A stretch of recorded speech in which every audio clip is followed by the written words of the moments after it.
이제 철없는 아가씨들 박경리 여고 시절입니다. 아까 앞에 제가 말씀드린 것처럼 그 철없는 아가씨들이라는 저 워딩 자체는 제가 쓴 게 아니라 박경리 선생님 토지에서 박경리 선생님 학창 시절에 대한 이야기를 하면서 표현하신 겁니다. 이거 박경리 선생님 여고 시절 사진인데요. 선생님들 여기 그 박경리 선생님 사진도 있고 많이 보셨을 테니까 박경리 선생님 약간 그 센터 본능이 있어서 이 센터 박경리 선생님이십니다. 박경리 선생님이 그 웃고 있는 사진이 많지 않아. 사진이 많은데 보면 이렇게 웃고 있는 사진이 별로 없어요. 그래서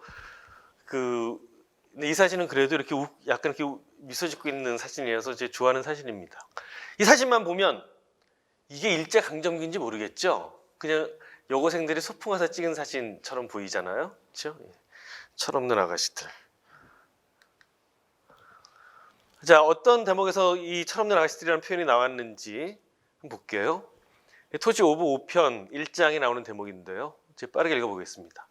대개 지방의 부호 지주들이거나 그 당시에 진주여고는 지금 진주여고라고 부르는데 그 당시에는 이제 진주 여자 고등보통학교 이렇게 불렀었거든요. 근데 그 학교는 다 기숙사 생활을 했습니다. 학생들이, 여학생들이. 대개 학부모들이 대개 지방의 부호 지주들이거나 먹고 살만한 집안의 딸들이어서 낭비병이 심한 아이들도 덜어 있었고 대체로 소비 성향이 만만치 않은 것이 사생들이었다. 일요일이라는 정해진 날에만 물품을 구입하는 점에서 평일에는 이제 학교 밖으로 못 나오니까 이제 주말에 이제 외출이 허락된 거예요. 그들이 외출하는 날에는 싹쓸이가 되는 상점도 있었다. 세상이 어떻게 돌아가든 훨씬 많은, 아니 그 정도겠는가, 대부분 가난한 혼녀들이 헐벗고 굶주리는 것도 모르며 시국으로 인하여 근심 걱정이 가정마다 없는 것도 아니었는데 철없는 아가씨들은 고된 교련이나 근로봉사, 방공연습, 군수품 가공작업, 기타 수많은 규율에서 벗어나는 순간부터 싱그러운 꽃이 된다. 기본적인 반일 감정은 있었겠지만 젊음의 아름다움, 빈곤을 모르는 계층, 그들은 세상이 자신들을 위해 있다는 것으로 착각했고 조선 민족의 1%에 해당하는 특혜적 존재가 민족에게 얼마나 큰 빚을 지고 있는가를 이들은 아직 모른다. 철없는 아가씨들, 이렇게 표현되어 있습니다.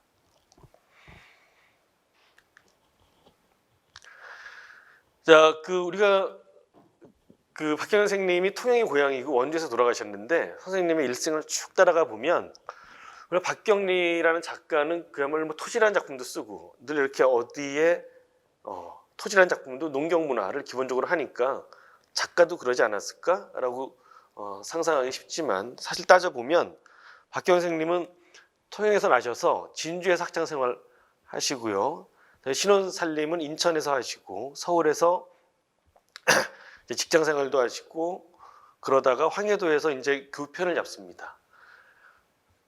한국전쟁이 일어나고 나서 6.25가 일어나고 나서 통영으로 잠깐 내려오셨다가 서울로 올라가시고 원주에서 이제 말년을 보내시죠. 그러니까 그리고 마지막에 이제 통영에서 이제 영면하셨는데, 그러니까 이렇게 많은 공간이 박경리 선생님을 거쳐가는 것입니다.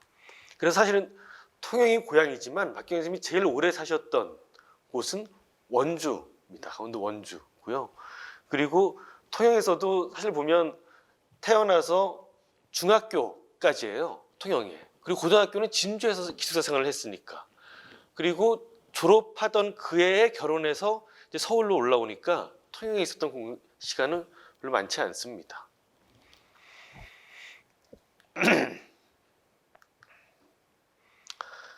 자, 일진여자고등보통학교, 박경리 선생님 태어나시기 바로 그 전해에 개교했습니다. 그때 원래 이름은 일신여고였고요. 그다음에 박경리 선생님이 1920년에 태어나시고 39년에 진주국립고등여학교로 이름이 바뀝니다. 선생님 42년에 입학하시고 한 해 휴학하셨다가 다시 복학하셔서 45년에 졸업합니다. 그래서 지금 진주여자고등학교가 그 자리에 그대로 있어요. 그래서 나중에 진주에 가실 일이 있으면 진주여고도 가보세요. 웬만한 그 작은 대학보다 캠퍼스가 아름답습니다. 그야말로 거의 한 100년 전에 지은 그 터에 캠퍼스도 아주 예쁘고 그 예전에 그 벽돌 건물들이 아직도 남아 있습니다. 자, 박경리 선생님 어디 계신가요? 아까 여기 박경련 선생님이십니다. 이제 아시겠죠? 그 진주에 가서 다짜고짜 그 교장 선생님한테 전화를 드렸어요. 그래서 그 박경련 선생님 연구하는 누군데 제가 그 진주여고에 들어가 진주여고 안에 건물이 따로 있고 진주 역사관이 따로 있습니다. 학교 역사관이. 거기를 혹시 볼 수 있느냐? 그래갖고는 이제 학생들이 등교하지 않는 날 코로나 이전에 갔었습니다. 그랬더니 그 역사관 안에 아까 일신여자고등학교라 그랬잖아요. 그래서 일신역사관이라고 되어 있어요. 들어가 보면 그 당시에 나왔던 교지들은 다 일신, 한 일자에 새로울 신자 해서 일신이라는 교지. 그래서 박경련 선생님 토지에 보면은 그 홍희의 아들 상희가 다니는 학교가 ES여고라고 나와요. 그렇죠? 그 ES여고가 이 일신여자고등학교 요거를 박경련 선생님이 이니셜로 딴 겁니다. 그리고 상희의 학창 시절 이야기가 박경련 선생님 학창 시절과 거의 그대로 겹쳐요. 박경련 선생님이 입었 그 교복의 역사, 그 일신 역사관 안에 있는 자료인데요. 그러면 박경련 선생님이 입었던 교복입니다. 그리고 박경련 선생님 학교 다니실 때 일제 강점기 때 수신 수업, 수신이라는 거는 몸을 다스리는 것. 지금으로 생각하면 따지면 윤리 과목, 도덕 과목 시간입니다. 그래서 다들 똑같은 교복을 입고 머리를 따고 모습이 보이시죠? 그 캠퍼스가 아주 넓은데 거기에 박경련 선생님 시비가 있어요. 근데 박경련 선생님 에세이에 보면 고등학교 때의 모습을 이렇게 추억하고 있습니다. 성적이 형편없는 나에게도 박경련 선생님 한 가지 잘하는 것이 있었다. 역사였다. 왜 역사소설 토지의 작가가 됐는지 씨앗이 보이시죠? 역사 시간에는 선생님과 나 사이의 문답으로 시간이 흘렀다. 독서는 야욕스럽게 했다. 무엇이든 읽었다. 그래서 지금처럼 뭐 읽을 수 있는 것들이 넘쳐나는 것들이 아니니까 읽은 책을 또 읽고 또 읽고 또 빌린 책들은 빨리 갖다 줘야 되니까 밤을 새워 읽고 그러셨다고 합니다. 그림도 그렸는데 사람의 얼굴만 그렸다. 그래서 지금 저희 그 뮤지엄이나 박경리 문학공원에 가면 박경련 선생님이 직접 그리신 그림들이 있거든요. 친구를 그린 것도 있고 손주 잠자는 모습을 그린 것도 있는데 다들 보면 전신이 아니고 주로 얼굴만 그린 그림들입니다. 무엇보다 학교 생활을 지탱해 준 것은 시를 쓰는 일이었다. 제가 그 토지문화관 특성화 사업 강의 1강 때 말씀드렸는데 박경련 선생님이 처음에 시인이 되고 싶어 하셨다고 말씀드렸습니다. 그리고 거기 가보면 거기에 진주여고에 박경련 선생님 시비가 있습니다. 이 큰 100년도 넘은 나무 같은데 앞에 우리들의 시간이라는 시가 여기 새겨져 있어요. 우리들의 시간이라는 저 시는 좀 특별합니다. 저 제목으로 시집도 따로 나와 있고요. 그리고 이 박경련 선생님 6필인데요. 박경련 선생님이 시집을 모두 4권을 내셨는데 그 시들 중에서 많은 시들 중에서 유일하게 박경련 선생님이 당신의 시를 액자로 만들어서 걸어놓은 시가 우리들의 시간이에요. 그래서 걸어놓으신 거예요. 그러니까 그 우리들의 시간에 있는 내용이나 상징이 박경련 선생님이 스스로를 다스리는데 계속 이렇게 곱씹었던 문구가 아닌가 싶습니다. 이런 내용이죠. 목에 힘주다 보면 문틀에 머리 부딪혀 혹이 생긴다. 우리는 아픈 생각만 하지 혹 생긴 연유를 모르고 인생을 깨닫지 못한다. 낮추어도 우리는 죄가 많다. 뽐내어 본들 도로 무익. 아무 소용 없다는 거죠. 시간이 너무 아깝구나 라는 시입니다. 그러니까 아주 길지 않은 시인데 저거는 따로 이렇게 액자에 따로 뭐 이렇게 장식이 되어 있는 것도 아니고 그래서 늘 곁에 두시고 보셨던 시입니다. 이 시가 진주여고에 가면 시비로 만들어져 있습니다.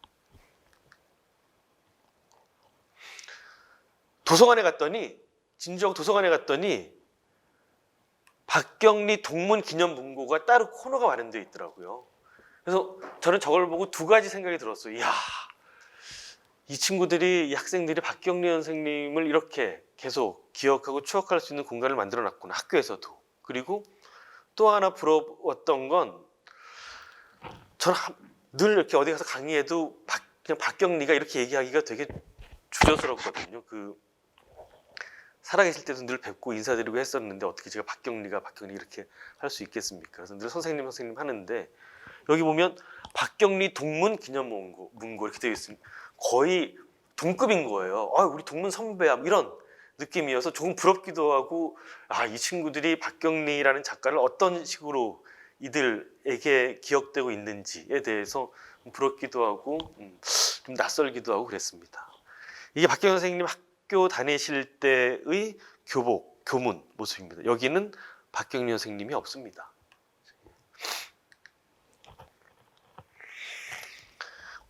제가 아까 통영은 박경리 선생님 장례식 때 그랬노라고 말씀드렸잖아요.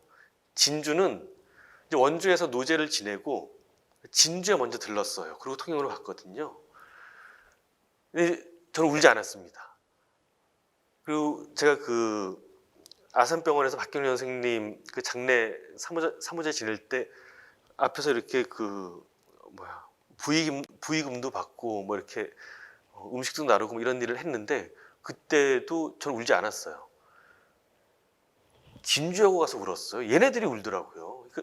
얘네들이 우리가 이제 운구차가 들어가니까 교문부터 아이들이 교복을 입고 쭉 서 있는데 그리고 거기서 노제도 지내고요. 근데 얘네들이 언제 박경리 선생님을 한 번도 뵌 적이 없을 텐데 쟤네들이 토지는 다 읽었을까? 그런 게 문제가 아니라 이 친구들이 박경리 선생님 운구차가 들어가고 그 학생회장이 이렇게 그 추도문을 낭독하고 하는데 꺼이 우는 거예요. 그때 저도 그냥 빵 터졌습니다. 그때 모습입니다.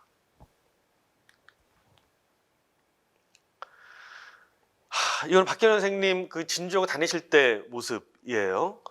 아까 이렇게 같이 다니시던 친구분들이 있었던 모양이에요. 그래서 하나, 둘, 셋, 넷, 다섯, 여섯, 일곱, 8명. 보통 우리가 뭐 칠공주 이런 건 뭐 보통 명사처럼 쓰는데 보통 8명이 단체 사진 찍은 거 보면 어디 계신지 아시겠나요? 왼쪽에서 세 번째 이렇게 턱을 받치고 있는 박경리 선생님. 남강 거기 모래사장에서 찍은 사진이고요. 이때는 여고생들이 저렇게 남강에서 저렇게 놀러 와서 사진도 찍고 교복을 입고 저렇게 그냥 모래사장에 엎드려서 사진도 찍고 했지만 학교를 돌아가면 이렇게 그 교련도 하고 분열 사열했던 시절입니다. 진주여고 다닐 때. 교문 밖과 아까 우리가 철없는 아가씨들을 봤던 것처럼 교문 밖과 교문 안은 전혀 다른 세상이 펼쳐지고 있었습니다. 그 이야기가 소설 토지에 있는 거예요. 이거는 그 일신 역사관 안에서 제가 찍어온 사진인데 지금 잘 안 보이시겠지만 그 당시에 수학여행을 일제강점기 때 일본까지 갔었던 거예요. 일본 수학여행이고 이 뒤에 보면은 신사입니다. 야스쿠니 신사 보이시죠? 여기 신사에 간 거예요. 보면 이거는 일제강점기니까 아직 남과 북으로 분단되기 이전이잖아요. 그래서 기차 타고 수학여행 해가지고 개성까지 갑니다. 개성 선축교까지. 경주에도 갔어요. 청성대막에 올라간 학생들 보이시나요?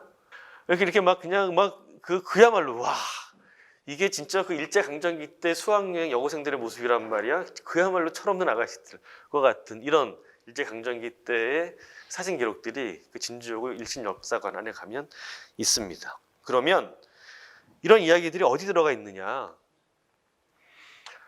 토지의 오부의 홍희의 딸 상희의 학창 시절과 환상의 시기라는 중편 소설이 있습니다. 제가 토지 읽기 너무 힘들어요. 읽다 말았어요. 일부만 읽었어요 하시는 분들한테 제가 늘 말씀드리는 게 그럼 박경리 선생님 초기 단편부터 읽으세요. 천천히. 토지 읽으시다가 지루하시면 그거 단편들 읽으시면 재미있어요. 라고 말씀드리거든요. 그럼 금방금방 읽으니까 1시간에 한 편씩 읽을 수 있잖아요. 박경리 선생님이 토지 말고 토지 외에 선생님이 가장 애정이 가는 작품이 뭐예요? 라고 여쭈었더니 생전에 우리가 잘 알고 있는 작품은 김약국의 딸들이나 아니면 뭐 시장과 전장 이런 작품들이잖아요. 근데 박경리 선생님은 나는 환상의 시기라고 이야기하셨어요. 그래서 왜 그런가 생각해 보면 환상의 시기라는 작품이 그야말로 박경리 선생님이 일지 쓰듯이 내가 고등학교 때 무슨 일이 있었는지에 대한 이야기입니다. 아주 생생하게. 우리 학교 다닐 때 그런 거 있었는데 마니또 비밀 친구 같은 거잖아요. 그 이야기가 나와요. 환상의 시기에 보면. 근데 마니또라고는 안 나오고 그때는 S라고 나옵니다. 그게 뭐 시크릿의 약자였는지 아니면 선생님이 마니또라는 말을 쓰지 않으려고 그러셨는지 그 S를 하다가 들켜서 야단 맞고 하는 이야기가 나오거든요. 뿐 아니라 박경련 선생님 그 당시 일제강점기 여고생들의 학창시절 모습이 아주 생생하게 이 환상의 시기와 토지의 오브에 그려져 있습니다.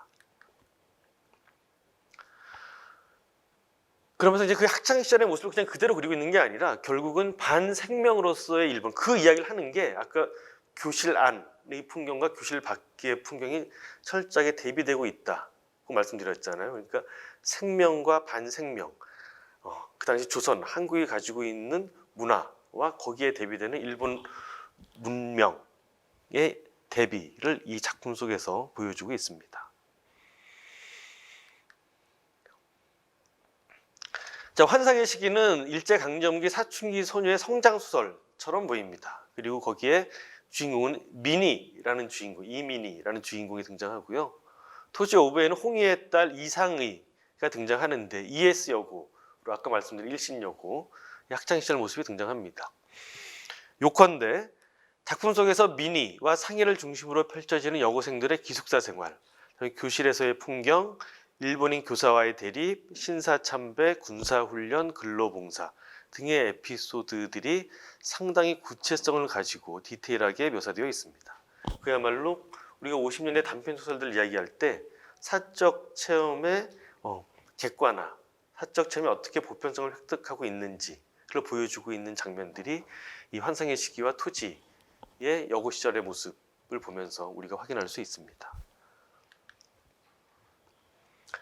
자, 이게 그 당시 박경현 선생님 학교 다닐 때, 박경현 선생님 학교 다니실 때 교장 선생님입니다. 백남은 교장 선생님 계시죠? 근데 이땐 기숙사에서 공부만 하는 것이 아니라 김장도 담갔던 모양이에요. 근데 아까 그 수학여행 갔을 때 사진의 학생들 표정과 이 사진의 표정들을 대비해 보면 학생들이 김장 담그는 일은 별로 좋아하지 않았던 듯 싶습니다. 학교에서 아주 많은 일들을 했죠. 또 뭘 하냐면, 자, 환상의 시기에 나오는 대목인데요. 5학년이 된 어느 날 민희는 실습지인 고구마 밭에서 고구마 순을 자르다가 낫으로 손가락을 베었다. 피 흐르는 손가락을 고구마 잎으로 싸가지고 집으로 돌아갔을 때 어머니는, 이거는 일제강점기 때 진짜 진주여고 학생들입니다. 그래서 추수 때가, 이건 고구마 순을 자르는 모습은 아니죠. 추수 때 나가서 같이 그 추수하는 모습이에요. 그러니까 여고 학생들이 그야말로 공부만 하는 것이 아니고 계속 동원되는 거예요. 뭐 김장도 담그고 나가서 그 농번기에는 농사일도 돕고 합니다. 그때 사진입니다. 환상의 시기에서 이렇게 고구마 손가락에 피가 나서 고구마 잎으로 싸가지고 집으로 돌아갔을 때 어머니는 어떻게 하셨을 것 같아요? 된장을 발라줬을 것 같아요. 아닙니다. 전학을 시킵니다. 안 되겠다. 좋은 학교로 가야겠다. 여기 있다간 얘가 계속 이렇게 그래서 그 학교로 전학 가는 거예요. 아까 그 진주여고라는 학교가 이렇게 좀 돈 좀 있는 집안이 좋은 학부모들 이런 데라고 말씀드렸잖아요. 그래서 전학을 가게 됩니다. 환상의 시기에서는. 저 환상의 시기에 나오는 장면인데요. 그의 눈이 멎은 곳에, 그러니까 민이라는 주인공의 눈이 멎은 곳에 물방울 무늬가 있는 가스리 몸빼가 있었다. 다음 시간은 체육 시간일까? 몸빼 위에는 하얀 운동소치였다. 그대로입니다. 일제강점기 때 박경현 학교 다니실 때 체육 시간입니다. 지금이야 뭐 체육 시간에 이렇게 다 트레이닝복, 뭐 나이키, 아디다스 이런 걸 입지만 그땐 그러지 못했으니까 체육 시간이 되면 다 밑에 몸빼를 입었던 모양이에요. 그래서 그 몸빼를 입고 그리고 위에 흰 셔츠를 입고, 그래서 박경련 선생님 사진들 나중에 뮤지엄도 보시고 공원에 가서 사진들 보시면 선생님 이렇게 밀짚 모자 쓰고 농사 짓고 있는 사진들이 있어요. 자세히 보시면 밑에 입고 계신 건 몸빼입니다. 선생님이 일하실 땐 그게 제일 편하셨던 모양이에요. 이때는 체육복 대신 몸빼였습니다. 그러니까 드리고 싶은 말씀은 박경현 선생님의 실제 고등학교 생활과 환상의 시기나 토지 오브에 있는 이 모습들이 거의 그대로 겹친다는 말씀입니다. 각반을 맨 남자 선생들이 현관에서 나왔다. 민희는 제2중대 1소대 3열 자기 위치에 섰다. 그러니까 그 당시에 학생들을 다 이렇게 군대식으로 정확하게 자기 소속이 있는 겁니다. 그래서 이렇게 이제 사열하고 있는 거예요. 분열하고 사열하고. 잘 끝에 걸렸는데 여기 경례받고 있는 선생님 보이시나요? 그렇죠? 이게 그때 진주여고 선생님들 모습입니다. 다들 군복을 입고 있습니다. 그렇죠? 군복 입고 밑에 각반 차고 이렇게. 이건 토지 오보에 나오는 이야기인데 제일 옆에 여기 계신 분이 박경련 선생님입니다. 기준이 되고 있죠. 기준 박경련 선생님이고 그때 같이 연극했던 친구들이에요. 박경련 선생님이 학교 다니실 때 연극반이셨거든요. 대본도 쓰시고 직접 이렇게 출연도 하시고 했는데 토지에는 어떤 장면이 나오냐면 이게 이제 그 선배들 고등학교 이제 졸업하는데 졸업하는 거 이제 기념한다고 연극을 해서 올린 거예요. 그 이야기입니다. 진주의 명물들을 등장시킨 연극이었다. 분장도 그럴듯하게 했다. 일종의 희극이었는데 그때 상인은 여학생 단골인 수혜점 안주일 역할을 했으나 수줍어서 연기는 별 무신통이었다. 여기에서 수혜점 안주인 역할을 한 의상은 박경련 선생님밖에 없죠. 그렇죠? 그러니까 상의가 박경련 선생님이야 라고 생각하시면 됩니다. 미치광이 역할을 하는 신이가 대단한 인기였다. 그리고 밑에 보시면 뭐 그 반응은 되게 좋았던 모양이에요. 간호부 머리는 입을 가리고 고양이 같은 웃음소리를 내었다. 간호부 보이시죠? 미치광이는 누구였는지 모르겠습니다. 추측한데 아마 이렇게 그 사진 찍는 원산 보고 있는 이 친구이거나 이 친구 정도가 아닐까 싶은데 여기는 이제 우편 배달부도 나오고요. 예. 동아일보 1926년 10월 18일자 기사를 제가 캡처해서 가지고 왔습니다. 26년이면 박경련 선생님 태어나시던 그 해예요. 보면 제가 이렇게 1, 2, 3이라고 하는 1은 뭐냐면 용정교회의 부탁 간도 내정을 밀사. 그러니까 그 당시 식민지 조선에서 나오는 일간지에 간도 이야기는 아주 요주의 관심사였어요. 거기 우리 이주한 조선인들이 많이 살고 있으니까 그들이 어떻게 살고 있는지에 대한 뉴스와 소식들이 일간에 계속 실립니다. 그걸 보여드리기 위해서 가져온 거고요. 그 다음에 2번 보면 군정서 창설자 흉안에게 피살이라고 되어 있습니다. 그래서 군정서 창설자가 독립운동을 하던 사람이에요. 근데 흉안에게 피살되었어요. 근데 이 기사를 읽어보면 제가 여기 따로 빼왔습니다. 피살되면서 죽어가면서 뭐라고 이야기했냐면 굳은 혀로 말은 못하고 팔을 들어 곁에 있던 동지들에게 민족을 위하여 진력하라는 뜻을 보이고 마침내 최후의 길을 떠났다. 이렇게 되어 있어요. 상상해 보십시오. 칼을 맞고 말은 못해요. 말은 못하는데 팔을 들어서 동지들에게 이러고 죽은 거예요. 근데 신문에서 그걸 통해서 독자들에게 전달하고 싶은 메시지는 뭐였냐면 민족을 위하여 진력하라는 뜻을 보이고 이게 신문의 독자들에게 전하고 싶은 메시지죠.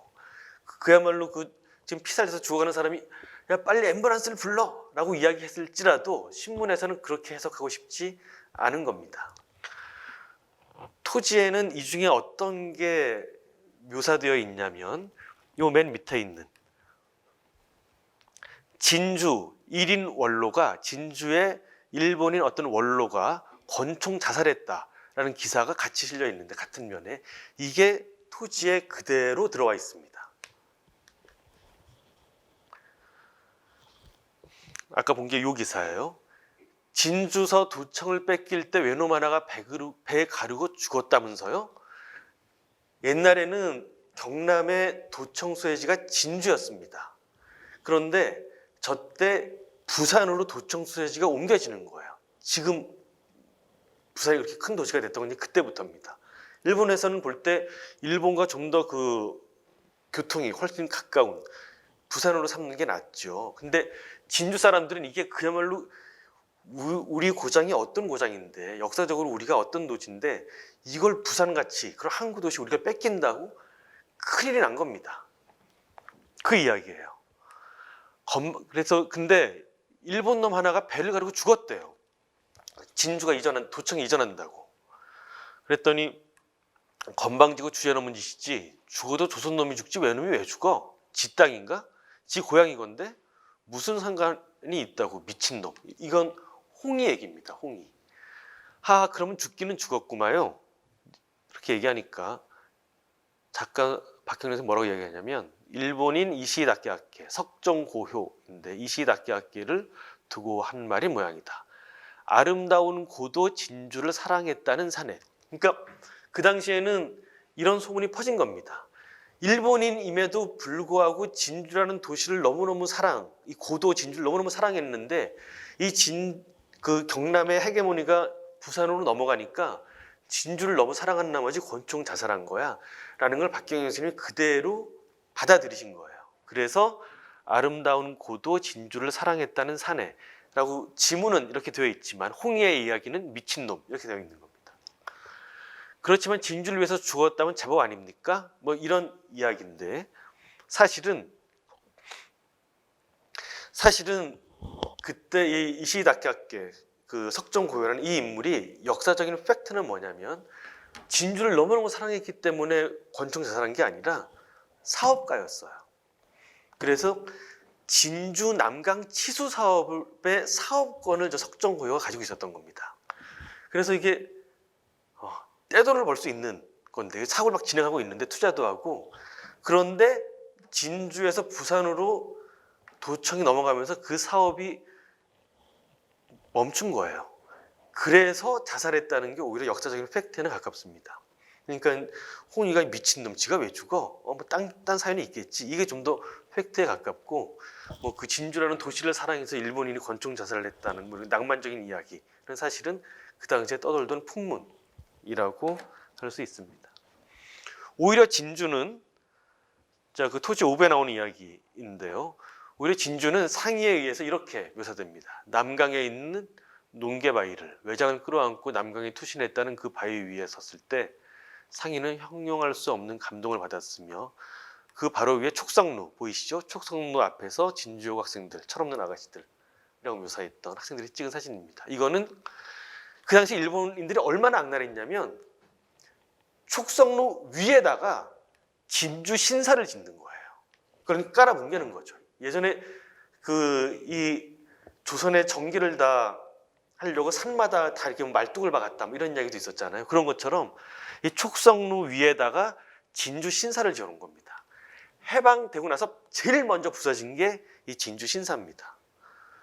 그러니까 상의에게는 진주는 이런 식으로 밀란의 진원지고 결코 꺾이지 않는 기계, 외적에게 항쟁한 기골의 흔적이 남아있는 도시로서 진주는 기억되고 있습니다.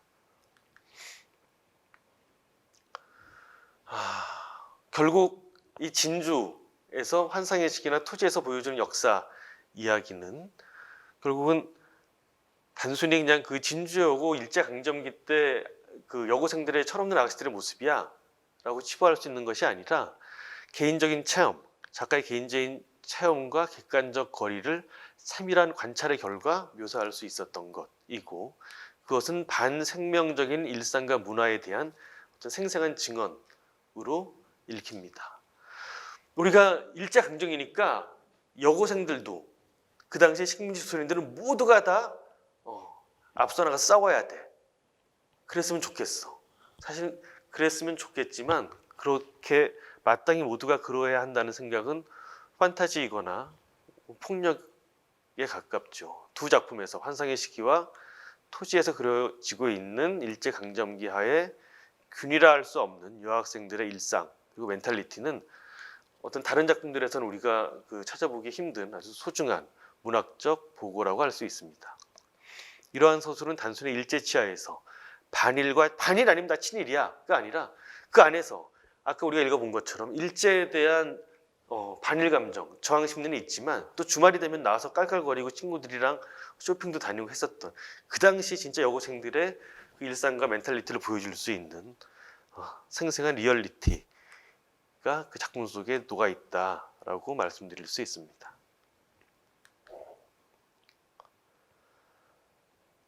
자, 오늘 강의는 여기까지 하겠습니다.